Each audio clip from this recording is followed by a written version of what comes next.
Hello everyone, welcome to Module 2.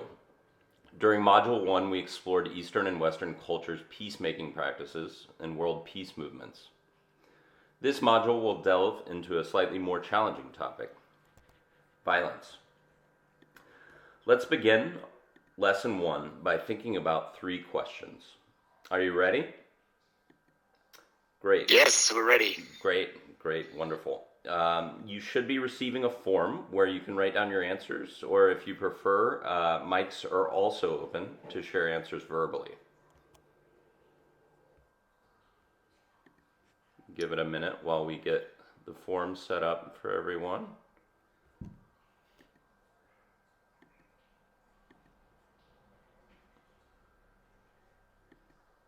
All right. So let's go ahead and get started. Here's the first question. What do you think are some common causes of violence?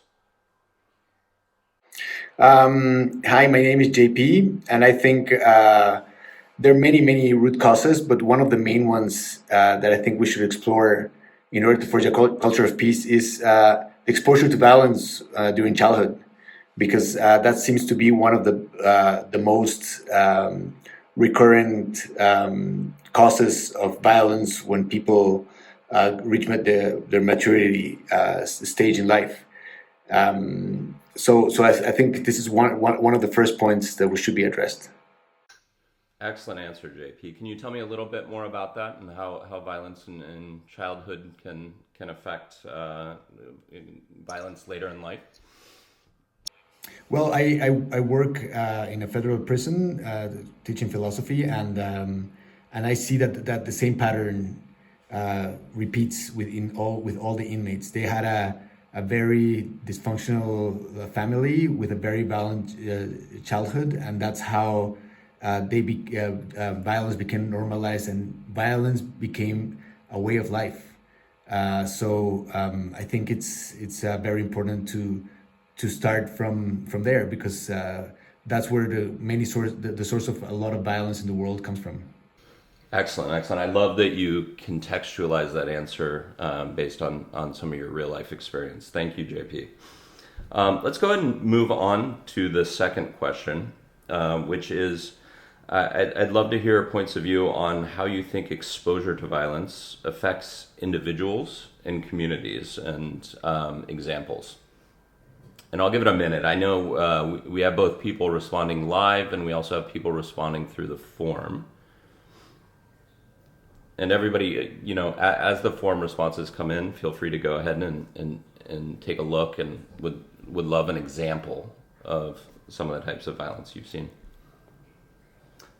All right, let's go ahead and move on to the third question, which is, how do you think cultural and societal norms impact violence?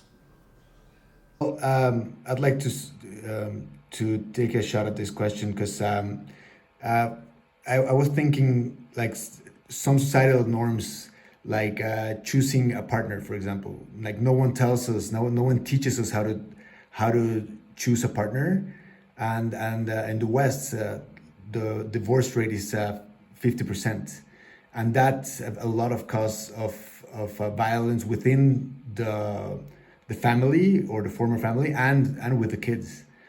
So I think one of the societal norms, and maybe a taboo that we have as a societal norm, is to teach, like, for the education system to teach us what the red flags are when we're choosing a partner.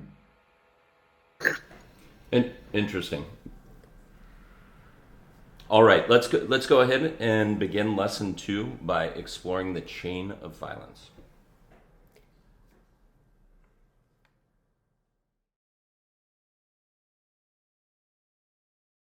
All right, welcome everybody back. We're going to go ahead and continue to lesson 3 in module 3.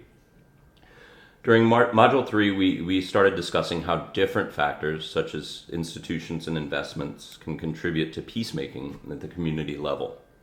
You heard from me about my experiences as a Syrian refugee, my challenges, my fears.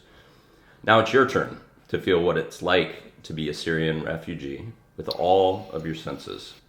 For this experience, I'd recommend everybody to use your virtual reality headsets. Let me take you to Syria. Actually, let me give everybody a second or two to get their headsets on. Okay, great. Let me go ahead and take you to Syria before the war.